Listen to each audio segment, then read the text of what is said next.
تو دوسری کو اپنے وجود کی تربت۔ آپا کی موت کے صدمے نے میرے ذہن پر بہت اثر ڈالا۔ میں ہر ایک سے بدگمان و بیزار رہنے لگی۔ راحل سے بھی شاید نفرت کرتی تھی میں، مگر میری توقع کے خلاف راحل بہت اچھے انسان ثابت ہوئے۔ میری تمام تر گستاخیوں کو انہوں نے بہت تحمل سے برداشت کیا۔ یقین نہیں ہوتا تھا کہ وہ رمیسا بھابھی کے بھائی ہیں۔ ان کی پرخلوص رویے نے میرا دل جیت لیا۔ وہ اس بات سے لا علم تھے کہ مجھے ان کی زندگی میں زبردستی شامل کیا گیا ہے، اور جب انہیں علم ہوا تو وہ بہت نادم ہوئے۔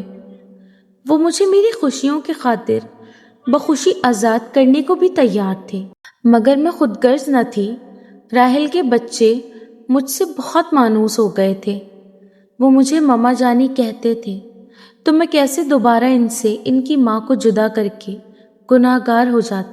سو میں نے ان معصوم فرشتوں کی خوشی میں ہی اپنی خوشی ڈھونڈ لی اور سب کچھ بھلا کر راحل کے ساتھ زندگی کا آغاز کر دیا۔